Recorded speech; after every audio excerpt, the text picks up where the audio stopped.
Patients in both categories stood at 6,751 in April and surged to 30,287 last month. As of yesterday, Malaysia logged 22,857 of such cases. Meanwhile, Dr. Adam said the nation's intensive care capacity has hit 97%. COVID-19 vaccination for the economic sector has been activated. Minister in charge of vaccine, Khairi Jamaluddin, says phase 4 of the COVID-19 immunization program is to ensure workplace clusters can be controlled. Phase 4 will start with a few industrial sectors this week, including manufacturing, which continues to operate throughout the MCO. Tindakan ini penting untuk kita mengimbangkan hidup, lives and livelihoods. Jika kita lihat pada data COVID-19 harian juga, setakat semalam, sebanyak 11 kluster baru tempat kerja yang dilaporkan daripada 15 kluster baru keseluruhan yang melibatkan bilangan kes aktif sehingga hampir 200 kes. Sebab itulah kita telah buat keputusan untuk memastikan bahawa fasa kawalan wabak ini digerakkan secepat mungkin di kalangan kluster-kluster ataupun di kalangan industri untuk memastikan bahawa kluster tempat kerja dapat kita kawal untuk membendung penularan wabak COVID-19. A vaccination centre will be opened under the collaboration with International Trade and Industry Ministry for this purpose, following which the industry PPV will be opened for other sectors such as construction, farming, retail and hospitality. The Health Ministry has detected another 11 active workplace clusters. Our public healthcare sector has been battered by the pandemic as ICU beds reach almost full capacity and medical system continues to be stretched. As the government drafts a national recovery plan to prepare Malaysia to emerge out of the crisis, what strategies should be considered for the healthcare sector? We speak to Associate Professor Dr. Muhammad Farhan Rosli on the key priorities. When we want to exit, you have to look at what is the strain on the public service now, public healthcare service. So you're looking at the hospitals, you're looking at the ICU beds, and you're looking at the public health sector on the contact tracings and the CAC, the clinical assessment centers, as well as the vaccination centers. So as your exit plan comes rolling in, you have to see what are the parameters that you're setting for these healthcare systems not to break or bend too much. What are we going to do if there is an increased number of ICU cases? We have to detail it out. What is the cutoff point of actually for the military to step in? What is our bed occupancy rate that we will be seeing as acceptable? So all these things must be listed and must be placed as part of the short-term exit strategy. As for the long-term strategy, Dr. Farhan believes that the digitalization of the healthcare system is the way forward. We have to now understand that digitalization or the advancements of healthcare has a big role to play. Don't you think that it is now important for a centralized system where the whole country's bed occupancy rate is monitored, the ICU occupancy rate is monitored on a digital platform where we are able to have alerts coming in? So this is the next exit strategy that must be there for the healthcare system. It is the digitalization of healthcare. I'm not talking about MySejahtera. I'm not talking about QR code scanners and all those things. I'm talking about a proper digital platform that actually encompasses all of the healthcare system for the country. What else should the government be on the lookout for when drafting the National Recovery Plan? Dr. Farhan says that an exit strategy for the country must be inclusive to cover every layer of the society. You have to be inclusive in the way you draft an exit strategy plan. It must be something which is accepted from the groundspeople on how it can be implemented, with policymakers on what they plan to see can be achieved through that policy. So it's instead of sitting in the office, you have to go to the ground. And for the people on the ground, they have to go into the office as well. So you have to meet in the middle where you have a plan that actually works.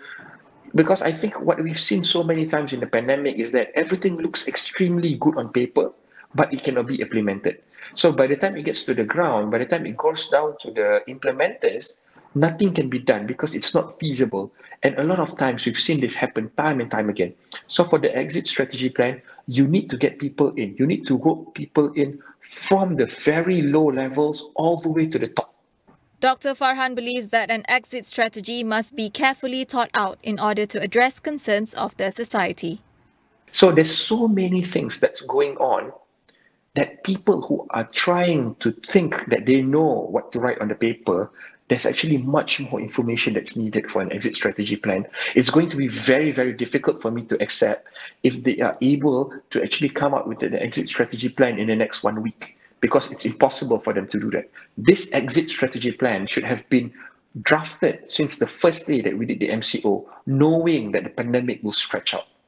So this is where we see whether this exit strategy plan is going to be, I'm going to release the exit strategy plan, and then I'm going to have exit strategy plan 1, and then 1.0, 2.0, 3.0. You know how it works. So we do not want to see these things being a norm where the government will be able to just plug and play whatever they see fit during the time. It has to be something that is concrete, something that is holistic, something that serves every single aspect and every layer of the society.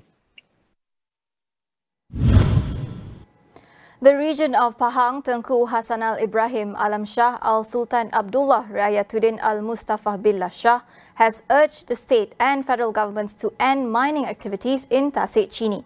This is following public outrage over the exploitation of the ecological site recently. In a statement from the royal household today, the prince asked for former mining sites in the area to be restored with suitable forest plants. Tengku Hassanal also called for the existing Chini Forest Reserve to be extended from 4,600 hectare to between 6,000 hectare and 7,000 hectare to ensure the protection of the flora and fauna there. The prince, who held a surprise visit to the area yesterday, urged that Tasik Chini be given priority in terms of funding and sustainable development by the Tourism, Arts and Culture Ministry. We'll take a short break. Stay with us.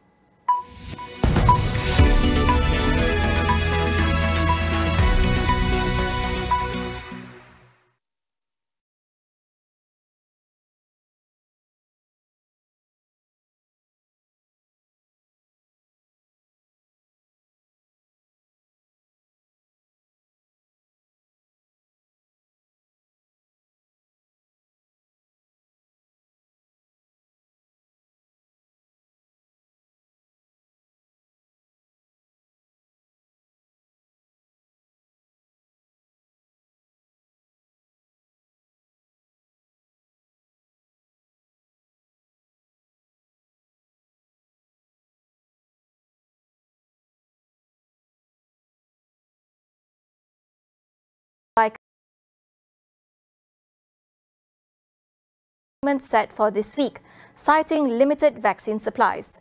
The delay comes after the nation was able to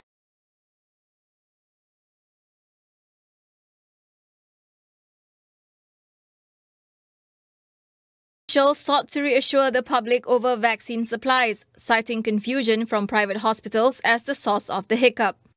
Thailand's main vaccine drive is depending on 61 million shots from AstraZeneca, produced by Siam Bioscience. There have been concerns about a possible shortfall in production, with several countries in the region reporting delays in orders of Thai-made vaccines. States in India have started easing COVID-19 restrictions as the number of new infections dropped to the lowest in more than 2 months. However, experts have cautioned a full reopening as India has vaccinated only about 5% of its estimated 950 million adult population. Major states, including Delhi, have allowed shops and malls to open, although bars, salons, cinemas and parks remain shut. Infections in India peaked in May with about 400,000 new cases a day, but that dropped to over 70 new cases today, the lowest daily increase since March 31st. The number of deaths, however, went up by 3,921. India has had the second highest tally of COVID-19 infections in the world after the United States, with 29.5 million cases and over 374,000 deaths.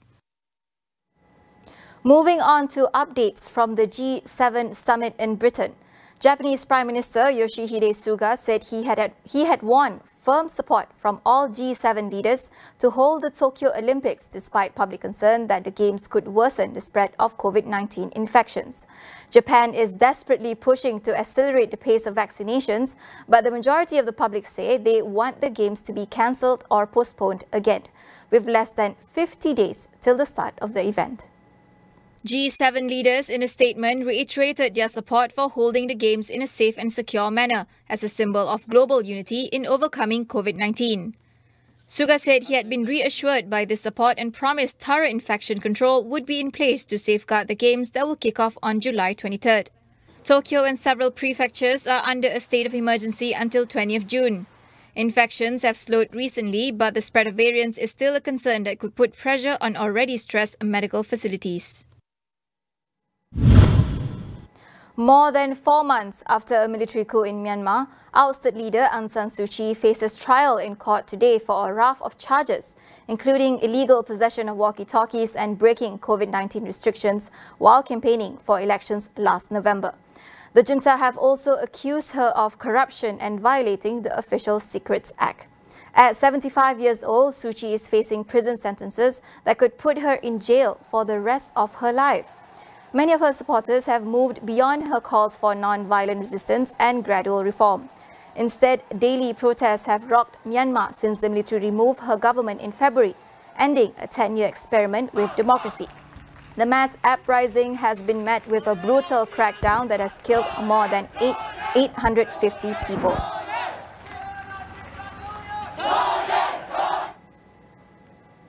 Israel woke up to a new government in 12 years after Benjamin Netanyahu was forced out of office.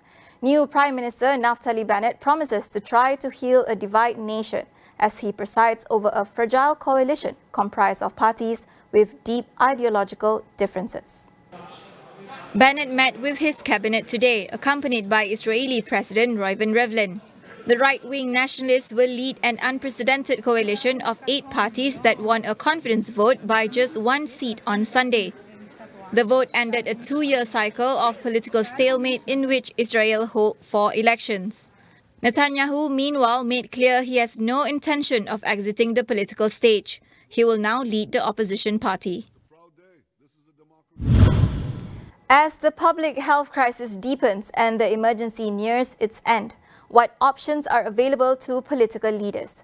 Tonight on Consider This, we ask political analysts about current political dynamics.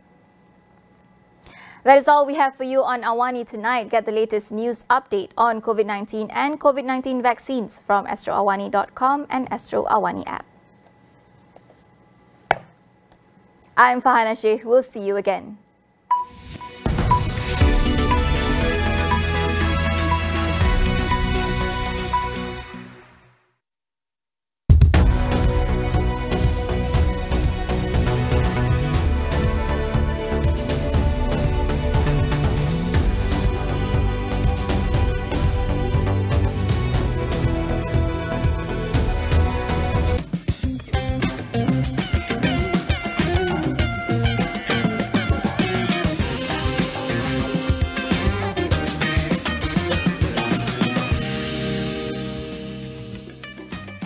Hello and good evening. I'm Melissa Idris.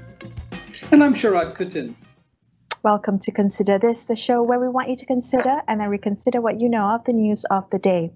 Analysts have warned that Malaysia is facing a worsening political risk profile